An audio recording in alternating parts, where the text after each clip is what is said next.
Hello everyone. Easy learn में आपको खुश आमदीद कहते हैं।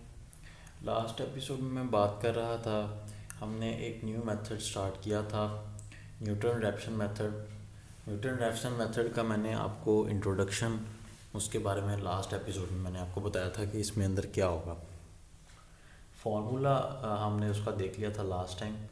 अगर आपको फार्मूले में कोई इशू आ रहा है तो आप फार्मूला, मैंने ये भी कहा था कि इसकी मैं डिराइव करके मेरे पास डेरिवेशन अवेलेबल है, मैं उसको फेसबुक पे अपलोड कर दूंगा। वो मैंने फेसबुक पे अपलोड कर दिया, आप उसको प्रीवियस वीडियो की डिस्क्रिप्शन से देख सकते हैं। अदरवाइज़ फार्मूला हम जो यूज़ करेंगे वो आपके माइंड में होना चाहिए अच्छे तरीके से। फार्मूला क्या मेन चीज़ होती है, तो आज मैं उसी को अप्लाई करूँगा एक एग्जांपल पे। न्यूटन रैप्सन मेथड को एक एग्जांपल पे मैं कोशिश करूँगा कि करके दिखाऊँ, ताकि इस मेथड से स्टार्ट करें और क्लियर कर सकें हम अपने कि कैसे किया जाएगा इसको। लेट्स सी क्या होता है। मेरे पास एक इक्वेशन है, f of x is equals to x cube minus 0.165 x square plus 0.0000039993। ये मेरे पास इक्वेशन है और ये मैंने वही ली है जो लास्ट टाइम हमने प्रीवियस मेथड में डिस्कस की थी। हमारा प्रीवियस मेथड जो बाइसेक्शन मेथड था उसमें हमने यही इक्वेशन डिस्कस की थी, और इस इक्वेशन को मैंने सॉल्व किया था। इसके अंदर एक से ज़्यादा रूट्स मौजूद हैं, मैंने उस टाइम बात की थी। उस टाइम जब मैंने इसको सॉल्व किया था तो मैंने इसका एक टेबल बनाया था, जिस तरह हम इसके अंदर वैल्यूज़ सब्स्टिट्यूशन करके टेबल बनाते हैं। तो टेबल मैंने आपको बताया कि कैसे बनाते हैं। सबसे पहले इस केस में भी बिल्कुल उसी तरह टेबल बनाना होता है। टेबल बनाने का क्या तरीक़ाकार है कि आपने इसके अंदर डिफरेंट वैल्यूज़ एक्स की सपोज करनी है और इसके अंदर पुट करनी है। वन बाय वन हम इसको लेते चलेंगे और फिर देखेंगे जहाँ पर उसकी वैल्यू चेंज हो आपने उसको लेना है। तो हमने जब टेबल बनाया था तो वो कुछ यूँ बना था, मैं उसी को रिवाइज़ कर रहा हूँ। ये मैंने ये प्रीवियस एग्जांपल क्यों लिया वो मैं भी आपको बता दूंगा कि मैंने प्रीवियस क्यों लिया, इसका क्या मकसद है।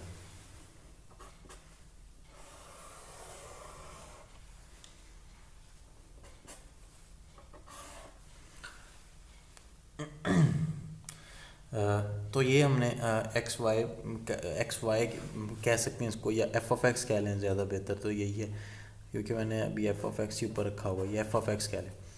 तो अब क्या करते हैं कि इधर मैं एक्स की वैल्यू जब मैंने पुट की थी -3, तो मेरे पास -28 आ रहा था, 28.484 लिख रहा हूँ यहाँ पे। और फिर मैंने जब इसके अंदर पुट की -2 वैल्यू, ये आप लोगों को ऑलरेडी पता है ना कि ये वैल्यूज़ कैसे सब्स्टिट्यूशन की गई है। वेरी सिंपल है। क्या किया कि क्या मैं लिख रहा हूँ, मैं ये लिख रहा हूँ कि जब मैं -2 इस के अंदर पुट करता हूँ, जहाँ जहाँ पे एक्स है मैं वहाँ वहाँ पे -2 पुट करता हूँ और कैलकुलेशन करता हूँ इसकी, तो जो आंसर आता है वो एफ ऑफ एक्स के बराबर होता है। और वो क्या आंसर होता है वो मैं यहाँ नीचे लिख रहा हूँ। मिसाल के तौर पर यहाँ पे मैं -2 का क्यूब लेता हूँ, देन -0.165 एक्स -2 का स्केयर लेता हूँ और ये इसमें ऐड करता हूँ, तो जो आंसर आएगा वो मैं इसका -2 के नीचे यहाँ पर उसका आंसर लिख रहा हूँ, -8.65। देन मैंने -1 पे चेक किया था,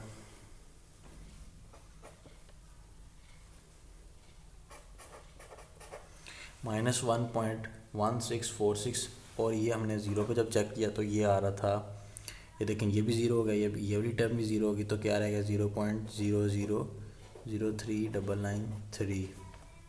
देन मैंने इसको वन पे पॉजिटिव वन पे चेक किया था तो ये 0.8353 आ रहा था, और 2 पे चेक किया था तो ये पॉजिटिव कुछ आ रहा था, 3 पे भी पॉजिटिव। अब मैं आपको बताता हूँ कि मैंने ये वाली एग्जांपल क्यों सेलेक्ट की। मैं बताने का मकसद ये है कि लास्ट टाइम जब हमने एग्जांपल की थी तो मैंने आपको बताया था कि यहाँ पर इस गैस को यूज़ करते हुए मैंने ना एग्जांपल सॉल्व की थी, नेगेटिव से पॉजिटिव हो रहा था, और हमने इसके अंदर क्या लिया था कि एक स्टेप का हमने डिफरेंस लिया था, 0 से 1, 1 से 2, एक स्टेप हम चल रहे थे। अब मैंने कहा था आपको कि इस इक्वेशन में, मैंने उस वक्त भी आपको बताया था क्योंकि वो मैंने तो सॉल्व करके देखा था कि इस इक्वेशन में एक से ज़्यादा गैस मौजूद है। अब वो आपको मैंने कहा था कि सर्च करने, और उस वक्त मैंने आपको असाइनमेंट दी थी और मुझे उम्मीद तो है कि आप लोगों ने कर ली होगी। अगर नहीं भी की या कोई एरर या कोई मसला आ रहा था तो इस दफ़ा मैं उसी दूसरे तरीके से करूँगा। मसलन कि मैंने पहले इस गैस को यूज़ नहीं करूँगा, अब मैं दूसरा गैस यूज़ करूँगा जो इसी इक्वेशन में एक और गैस मौजूद है, ताकि दोनों गैस जो हैं वो डिस्कस हो जाएं और इस इक्वेशन को साथ में गैस भी डिस्कस हो जाएंगे, साथ में ये भी हो जाएगा कि इसी इक्वेशन को अगर हम न्यूटन रैप्सन मेथड से करें तो क्या जल्दी आंसर आ जाएगा या थोड़ा फ़र्क पड़ेगा, या लेंथी हो जाएगा या आसान हो जाएगा। ये भी इस तरह की बातें भी जो हैं वो साथ में डिस्कस हो जाएंगी। तो उस वक़्त अगर उस वक़्त क्या, अब जो हमने ग्राफ बनाया था उसको ही मैं इस वक़्त यहाँ पर इसी तरह ड्रॉ करने की कोशिश करूँगा और आपको बताऊँगा भी कि ये कैसे मैं बना रहा हूँ। लेट्स से कि ये मैं एक एक्सिस बना दिया 0 point, let's say this is, अब ये हम ले लेते हैं। मैंने वहाँ पे क्या कहा था कि 10 का डिफरेंस, मैंने कहा था ये 10 -10 हो जाएगा, ये -20 हो जाएगा, यानी कि -30। लेट्स से यहाँ पर 10 कर दिया था, ये 20 और ये 30, ठीक है। उसके बाद मैंने ये कहा था कि इसी तरह हम एक्स एक्सिस पे ले लेते हैं। एक्स एक्सिस पे क्योंकि हमने यूनिट 1 का रखा है, 1 2 3 इस तरह ले रहे थे। ये -1 हो जाएगा, -2 हो जाएगा, -3, इस तरह का हमने ये यूनिट यहाँ पे 1 है, ठीक है, 1 2 3 और ये -1 -2 और -3 सो ऑन। तो क्या होगा कि अगर हम इसको देखें तो ये देखें 0 पे इसकी आंसर क्या शो कर रहा है, 0.000 समथिंग, लेकिन 0 नहीं है। इट मीन 0 से ये थोड़ा सा, अगर मैं ऊपर बनाने की कोशिश करूँ तो ये यहाँ पर है। इसको मैं थोड़ा सा दूसरे कलर से शो करता हूँ ताकि थोड़ा सा वो डिफरेंस हो सके। ये देखें, अगर ये मैं ज़ीरो से थोड़ा सा ऊपर शो करने की कोशिश करूँ तो ये ज़ीरो से आपको ब्लैक कलर वाली लाइन अगर नज़र आ रही हो तो ये मैंने ज़ीरो से थोड़ा सा ऊपर ड्रॉ करने की कोशिश की है। लेट्स से 0.00 ये वैल्यू है। देन हम कहते हैं कि -1 पे इसकी वैल्यू -1 पॉइंट थोड़ी सी नीचे हो जाती है।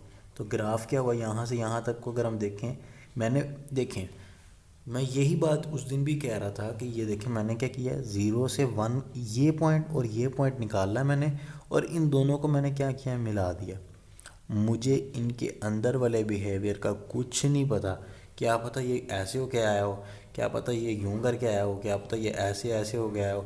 तो यानी कि मैंने क्या किया, मैंने एक सपोज किया कि अगर ये आइडियली यहाँ से यहाँ आए, क्योंकि आइडियल सिचुएशन तो ये है कि इसी तरह बिल्कुल स्ट्रेट आ जाए।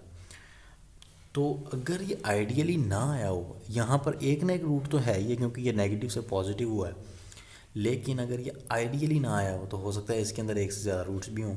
ये यहाँ से ऐसे ऐसे हो गया हो, साइन वेव बन गई हो। और इसी तरीके से मैं ये कह रहा था कि इसको जब आप मज़ीद क्लोज़र करके देखेंगे तो तब हमें इसकी ज़्यादा डिटेल्स पता लगेंगी। उस केस में तो ये ग्राफ यूँ था कि देखें, अब ये देखें 0 पे ये यहाँ पे है, तो हमने कहा था 1 पे भी पॉजिटिव ही है, लेकिन 0 बहुत थोड़ा सा 0.8 थोड़ा सा ऊपर को गया, फिर 2 पे ये ज़्यादा ऊपर को चल गया था और इस तरह था, इधर से भी इस तरह करके ऐसे यहाँ था। अब ये देखें, ये हमने क्या किया था, ये एक आइडियल कर्व थी कि जब हमने यूनिट का डिफरेंस रखा, हमने ये पॉइंट कैलकुलेट किया और ये किया और आपस में मिला दिया, बीच में मतलब कोई कैलकुलेशन की हमने ज़रूरत समझी नहीं। ये भी ठीक था एक तरीका। अब मैंने आपको कहा था कि अब इसके अंदर एक रूट और भी है, वो रूट कहाँ पर था वो भी मैंने आपको बता दिया था बाद में असाइनमेंट के तौर पे। ये 0 और 1 के दरमियान में है। अब ये देखें ना, 0 और 1, 0 पे वैल्यू आ रही है 0 पॉइंट समथिंग पॉजिटिव और इस पर 0.8 पॉजिटिव, इनके दरमियान में रूट था और इसी को आज हम डिस्कस करेंगे। 0 पे आंसर ये है, इस पे ये, यही बात थी कि हमने बीच में जितनी भी वैल्यूज़ थी उनको इग्नोर किया था। अब हम बीच जितनी भी इन दोनों के दरमियान में चेक करेंगे कि इन दोनों के दरमियान अगर रूट है तो वो कौन सा है। तो अगर इसका एक जो ग्राफ है उसको भी अब ड्रॉ करने की कोशिश करेंगे। Let's say this is our x, और ये मैं एफ ऑफ एक्स का एक न्यू टेबल ड्रॉ करने लगा हूँ। अब मैं क्या करूँगा, मेन फोकस क्या होगा, मैं ज़ीरो, और जैसे मैंने पहले मेन फोकस क्या किया है, -3 2 3, ये मेरा मेन फोकस -3, ये मेरा मेन फोकस 3, मैंने इनके दरमियान में वैल्यूज़ निकाल ली। अब मेरा मेन फोकस क्या है, 0 और 1, इधर 0 रखूँगा इनके दरमियान, और जो है वो यूनिट अपना छोटा कर लूँगा, पॉइंट्स में ले जाऊँगा। लेट्स से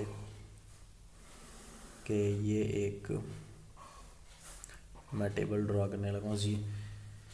अब इसके अंदर क्या है, मैं कहाँ से स्टार्ट करूँ? मैं ज़ीरो से स्टार्ट कर लेता हूँ। जब मैंने इसके अंदर ज़ीरो सब्स्टिट्यूशन की तो मेरे पास आंसर जो आ रहा है वो 0.00004 आ रहा है।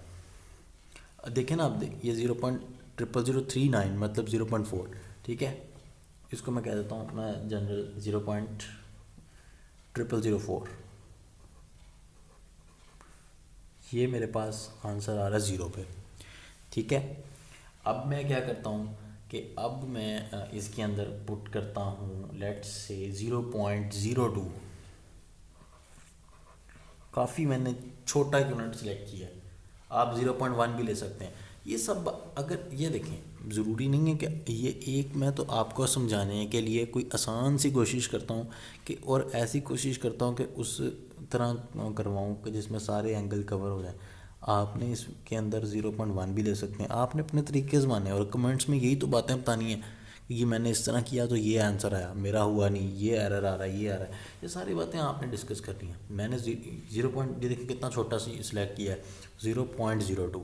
आप 0.1 ले लें, या आप 0.1 का ले लें और छोटा कर लें, या 0.01 का ले लें, मैंने तो 0.02 का लिया। आप 0.05 लें डायरेक्ट, 0.110, 0.10 लें नेक्स्ट, इस तरह, यानी कि डिफरेंस आप अपनी मर्ज़ी से यूनिट सेलेक्ट कर सकते हैं। इसमें ज़रूरी नहीं कि जिस तरह मैं करूँ उस तरह, मैं तो अपनी तरफ से एक डिफरेंट करने की कोशिश की है। तो अब 0.02 जब मैंने लेता हूँ इसका यूनिट, तो मेरे पास जो आंसर आता है वो आता है 0.035। मैं कह रहा आंसर आ रहा है क्या, 0.00000। एक दफ़ा मुझे कंफर्म कर लेने दें।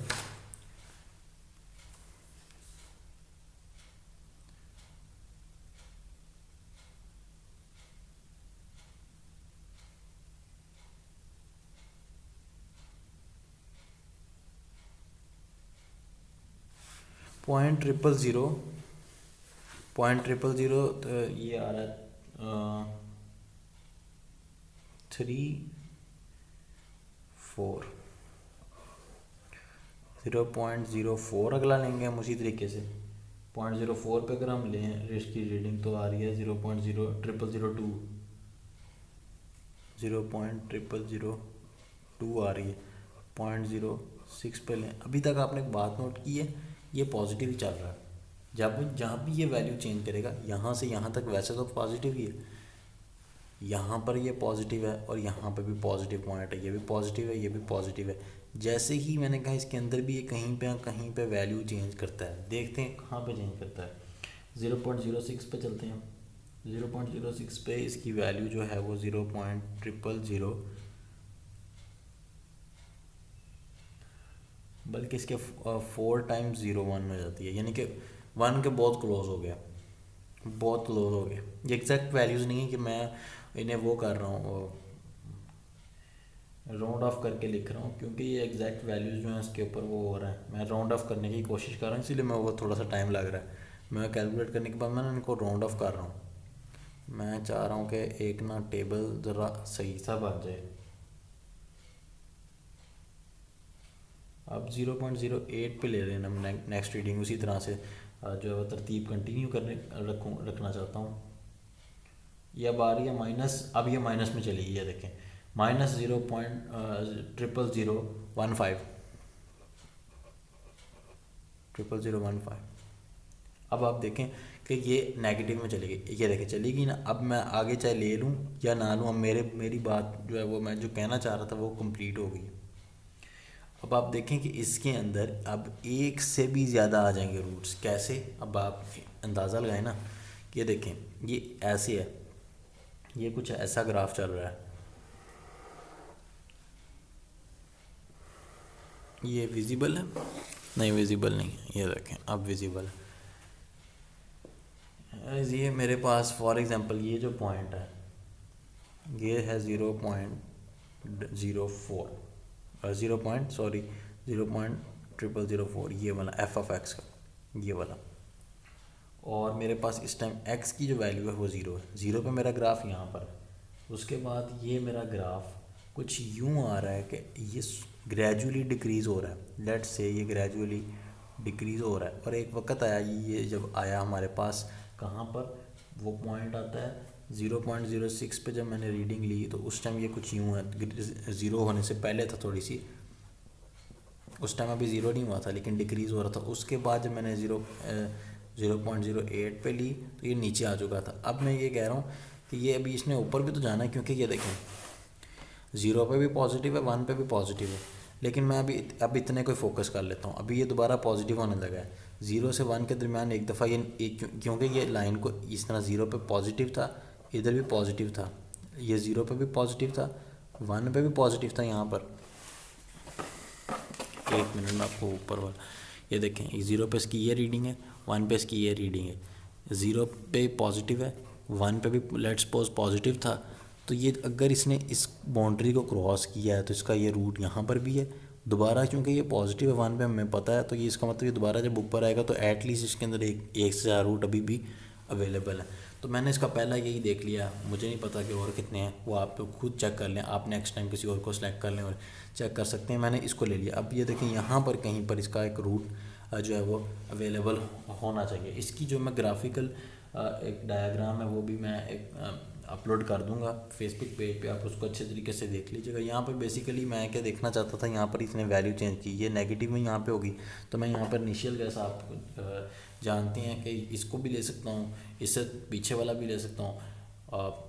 ये देखिए अब आपने क्या करना है कि इनिशियल गैस इसको लेना है। चलिए ये आपका टास्क हो जाएगा, आपने लेना है इनिशियल गैस इसको। मैं इनिशियल गैस लेता हूँ यहाँ ये पीछे से 0 से ले लेता हूँ, बल्कि मैं 0.02 से ले लेता हूँ इनिशियल गैस। आप 0.4 लें या 0.6 लेंगे, जहाँ पर ये वैल्यू चेंज होती है। मैं थोड़ा सा पीछे से लेके देखता हूँ क्या आंसर आता है या नहीं आता। इसको अब हम करने लगे क्वेश्चन को स्टार्ट।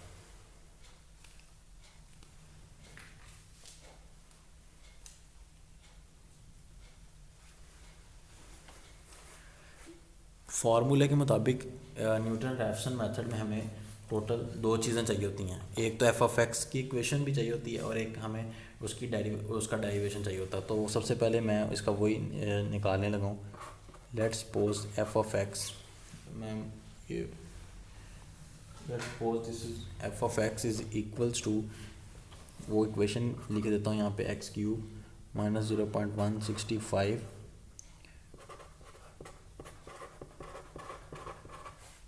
3,993। ठीक है, मैंने क्या लेना है इसकी डेरिवेशन। एक मिनट, ये मैं मार्कर चेंज कर लूँ, 1 सेकेंड। हाँ जी, अब मैंने लेनी है इसकी डेरिवेशन। डेरिवेशन कैसे लूँगा, आप डेरिवेशन को तो जानते हैं। डेरिवेशन इसकी लेनी है तो क्या होगी, इसके ऊपर क्या रूल होता है, पावर स्टार्ट में आ जाती है। ये जो 3 पावर है ये क्या हो जाएगी, स्टार्ट में आ जाएगी, स्टार्ट में आ गई। अब पावर में से एक की कमी हो जाती है, जितनी भी पावर है उसमें से एक क्या जाता है कम, 3 - 1 तो 2 हो जाएगा। क्योंकि ये बहुत ही ज़्यादा बेसिक चीज़ है, मैं इसके ऊपर यहाँ पर बहस करना जो है वो वेस्ट ऑफ टाइम समझूंगा, लेकिन मैं फिर भी ये बता देता हूँ। पावर क्या स्टार्ट में आ जाती है, तो पावर में से एक की कमी हो जाएगी और फिर क्या होगा, हम इसका बेस जो है ये एक्स है, जो है इसका ये जिसकी विद रिस्पेक्ट टू एक्स कर रहे हैं ना यहाँ पे हम डेरिवेशन, तो हम क्या साथ में एक्स का जो है डेरिवेशन लेते हैं। तो क्योंकि हम विद रिस्पेक्ट टू एक्स कर रहे हैं, यहाँ पे वेरिएबल एक्स है, तो फिर वो एक्स की विद रिस्पेक्ट टू एक्स के लिहाज से 1 हो जाती है, तो इसका डेरिवेशन क्या बचेगा 3x²। अगर अभी डेरिवेशन में कोई कंसेप्ट नहीं क्लियर तो वो आप लोग यहाँ पर नहीं, मैं बताऊँगा। उसके लिए अगर आपको किसी को इशू आ रहा तो वो पूछ सकता है, उसको अलहदा से गाइड कर देंगे, क्योंकि यहाँ पर अब मैं इस डेरिवेशन को लेके नहीं यहाँ पे बहस करना चाहता। नेक्स्ट क्या होगा कि ये 2 स्टार्ट में आ जाएगा, उसी तरीके से 0.165 वैसे का वैसे ही है। ये 2 इसका क्या स्टार्ट में आ गया, पावर में से एक की कमी की 2 - 1 लिखने की ज़रूरत नहीं है, और साथ उसका डेरिवेशन आता होता है तो वो 1 हो गया। तो ये क्या है, कांस्टेंट है, कांस्टेंट का डेरिवेशन क्या होता है, 0 होता है। तो ये क्या बन गया 3x²। जब हम इसको मल्टीप्लाई करेंगे तो ये हमारे पास आ रहा है -0.33x, ये हमारे पास आ गया। ये हमारे पास क्या आ गया, डेरिवेशन की डेरिवेशन को इस तरीके से रिप्रेजेंट किया जाता है। तो लेट्स से कि मैं स्टार्ट करता हूँ, स्टार्ट करते हैं हम अपनी आइट्रेशन 1 से। आइट्रेशन 1 में मैं इनिशियल गैस ले रहा हूँ 0.02 को, ठीक है। तो इनिशियल गैस मैंने ले लिया 0.02 को।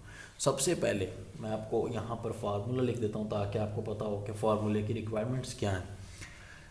मैं फार्मूला लिख रहा हूँ कि अगर मैं अब जैसे x1 निकाल रहा हूँ तो इस तरफ वाले जितने भी राइट साइड पे जितने भी अब वेरिएबल होंगे x, उनकी तमाम की जो वो के कौन से होंगे, x0 होंगे। मतलब जब यहाँ पे आप 1 फाइंड करते हैं तो इस तरफ x0 की वैल्यू फाइंड होती है। आपको ये सारी बातें मैंने ऑलरेडी इंट्रोडक्टरी वीडियो में बता दी थी, तो आप उसको देख लें इंट्रोडक्टरी वीडियो को, ताकि इंट्रोडक्शन में आपको किसी किस्म का कोई मसला ना हो। यहाँ पर मैं लिख रहा हूँ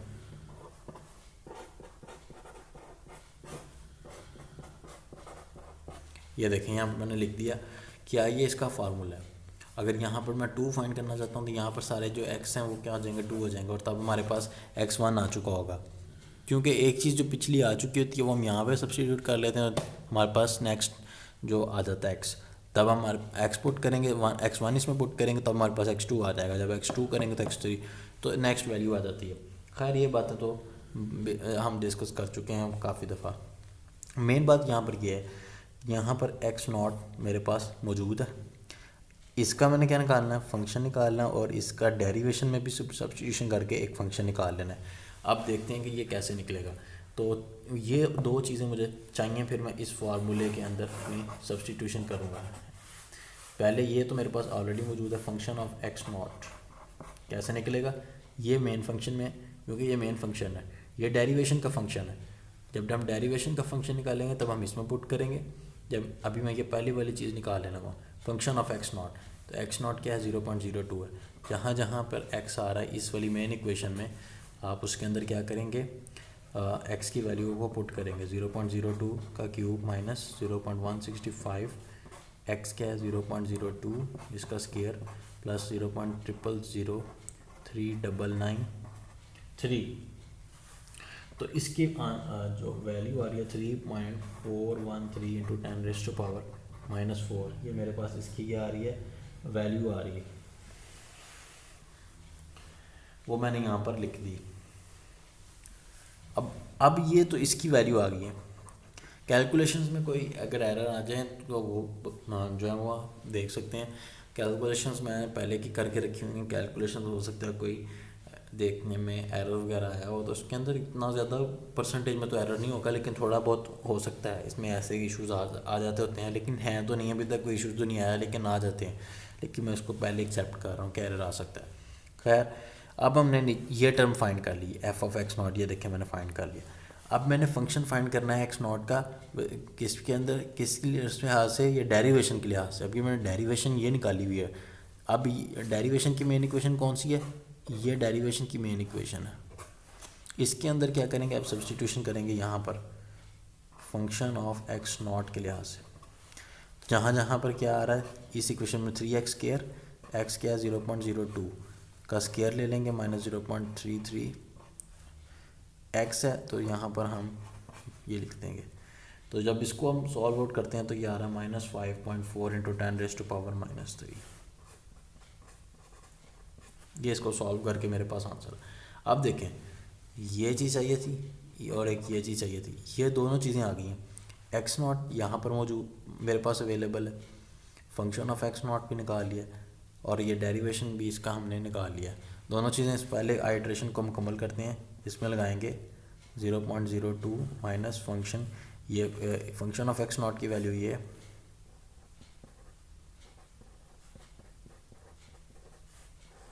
divide by -5.4 into 10⁻⁻3।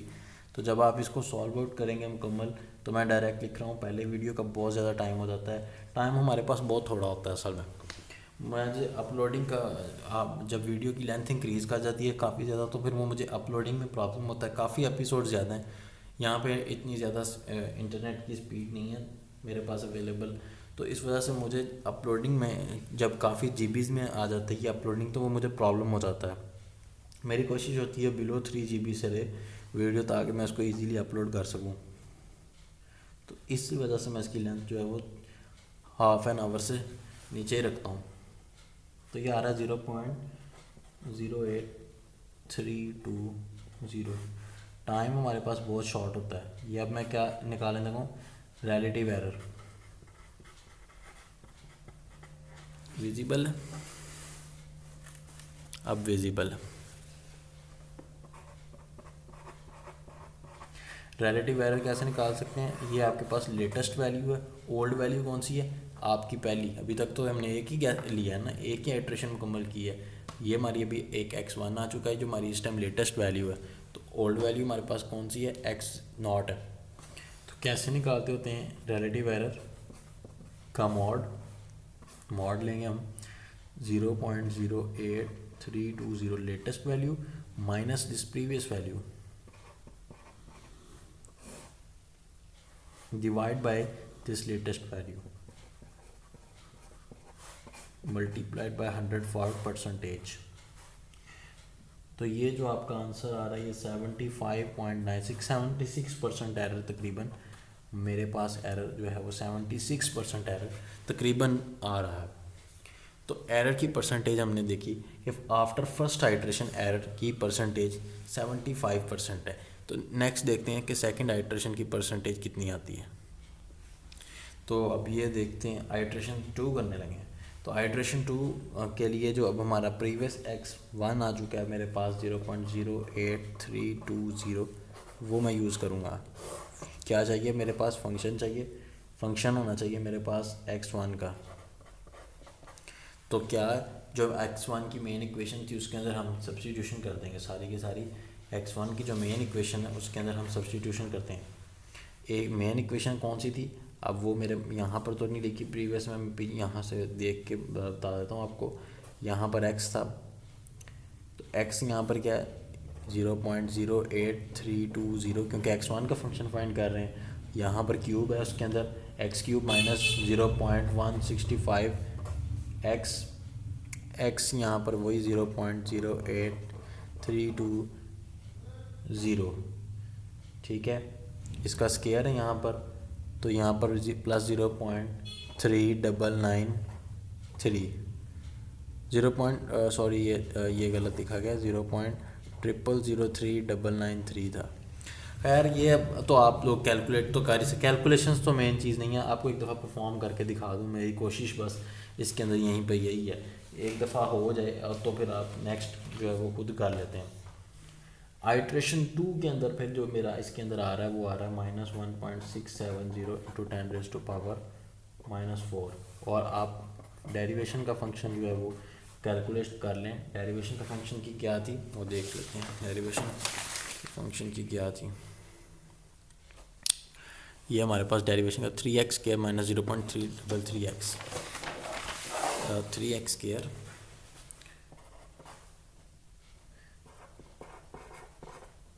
832 3x² minus हमारे -0.33x।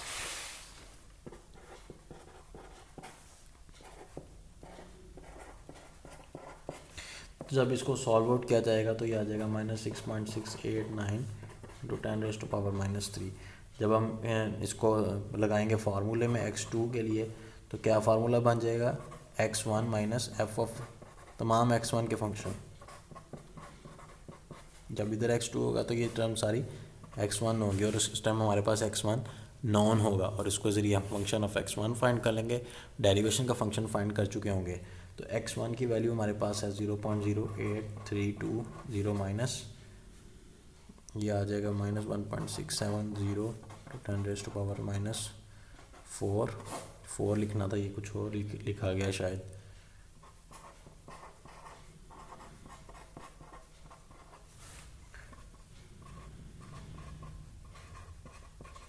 तो ये मेरे पास x2 आ गया।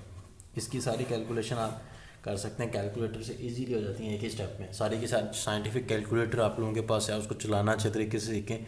काफ़ी सारे लोग ऐसे भी होते हैं स्टूडेंट्स, उनको देखा जाता है कि कैलकुलेटर नहीं अच्छे तरीके से चलाना आता। अगर आप लोगों को कैलकुलेटर का इस्तेमाल सही तरह से नहीं आता देन आप फेल हैं, क्योंकि ये तो एक जिसको कैलकुलेटर आता है उसने तो ये एक स्टेप में कर लेना। अगर आपको कैलकुलेटर ही नहीं अच्छे तरीके से आता, आपने 5 मिनट भी ज़ाया कर लेने और आप लोगों का काम वहीं का वहीं स्टॉप रहेगा। इसके बाद मैं एरर की जो परसेंटेज चेक करता हूँ यहाँ पर, वो कैसे होगी, latest value minus previous value. Minus previous value कौन सी है, 0. वो ये x1 divided by latest value 05824 multiplied करें, इसका मॉड ले लें। मॉड का क्या फ़ायदा होता है, फ़ायदा ये है इसका, फंक्शन ये है इसका कि अगर ये नेगेटिव वैल्यू हो तो इसने आपको पॉजिटिव आउटपुट देनी है। जैसे डायोड होता है ना, उसने एक साइड कोई करंट फ्लो कराता है, इसी तरह ये भी समझ लें। ये एक इंटरेस्टिंग बात है, देखें कि नेगेटिव को भी इसने पॉजिटिव करना है, पॉजिटिव को इसने कुछ नहीं करना, पॉजिटिव को भी इसने पॉजिटिव रहने देना है, लेकिन ये कि इसने नेगेटिव को नहीं छोड़ना। 42.86%। तो एरर की परसेंटेज ग्रेजुअली काफ़ी डिक्रीज़ हो गई है। वीडियो की लेंथ जो है, मेरे पास टाइम बहुत शॉर्ट रह गया, मैं जल्दी से आइट्रेशन 3 परफॉर्म कर देता हूँ। ग्रेजुअली आप देखें कितना ज़्यादा एरर जो है वो रिड्यूस हो चुका है। ये x2 है, फंक्शन ऑफ x2 निकाल लें आप, डायरेक्ट लिख दिया, टाइम थोड़ा है। फंक्शन मैंने निकालना हुआ है, मैंने सारी कैलकुलेशन करके ये निकाला है कि ठीक है फंक्शन, आप कैलकुलेशंस खुद परफॉर्म कर लेना क्योंकि तरीका तो समझ आ गया है। डायरेक्ट लिख दिया, टाइम थोड़ा है क्योंकि अब टाइम बहुत शॉर्ट रह गया तो मैं इसलिए इसको डायरेक्ट लिख रहा हूँ। डेरिवेशन का फंक्शन जो है इसका वो आ रहा है -9.043 × 10⁻³ और जब आप इसको फाइंड करते फार्मूले में सब्स्टिट्यूशन करते हैं x3 के लिए, तो x2 क्या है हमारे पास, उसी तरह फार्मूला बनेगा कि x2 माइनस समथिंग। तो x2 में यहाँ पे लिख रहा हूँ 0.05284 717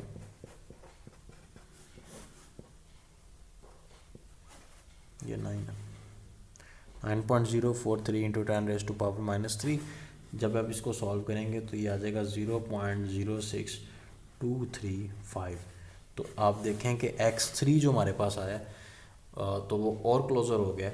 उसके ये कैसे पता लगेगा और क्लोज़र हो गया, आप रिलेटिव एरर निकाल लेंगे तो इसका एरर चेक आप अंदाज़ा नहीं करेंगे, यकीन नहीं करेंगे 42 से इसका एरर कहाँ पे आ जाएगा 6.5%। कितना थोड़ा एरर 42 से नेक्स्ट आइट्रेशन में कितना कम। तो इस आइट्रेशन की मैंने आपको एक बात बताई थी, शायद आपको याद हो। अब मैं मज़ीद डिटेल में तो वो बात नेक्स्ट टाइम चलें देख लेंगे उसको, लेकिन अब यहाँ पर जो कि ये बात मौका ऐसा बन गया कि देखें 6.5 रह गया नेक्स्ट से। मैंने उस टाइम ये बात की थी कि इसका एडवांटेज क्या है कि ये जो कन्वर्ज करता है सोल्यूशन की तरफ वेरी फास्ट है। अगर तो ये कन्वर्ज करे, ये आपने अपने माइंड में रखनी बात कि अगर तो ये कन्वर्ज करे, क्योंकि ये मेथड मैंने इंट्रोडक्शन में भी बताया था, ये मेथड ऐसा है कि ये हर वक्त वर्क नहीं करता, लेकिन अगर ये इसके ऊपर वर्क देखें, इसने कर लिया, यूँ कह लें कि इसने टोरेंट की तरह, इसने जब एक दफ़ा स्पीड पकड़ ली, कनेक्ट हो गया इसके सीड्स, तो इसने क्या किया, आपको आउटपुट दे दिया बड़ी जल्दी। लेकिन ये मेथड हर दफ़ा वर्क नहीं करता, ये हर चीज़ को जो है वो हर चीज़ की पिक नहीं पकड़ सकता। जिस चीज़ के सीड्स आप इसके हाथ में आ जाएं जैसे टोरेंट की तरह, उसको फिर नहीं ये छोड़ता, उसको आपको देखें एक ही आइट्रेशन में नेक्स्ट स्टेप में इसने अच्छे तरीके से कर दिया। तो यहाँ पर यही बात मैं बस यहाँ तक कहना चाहता हूँ। Thank you very much.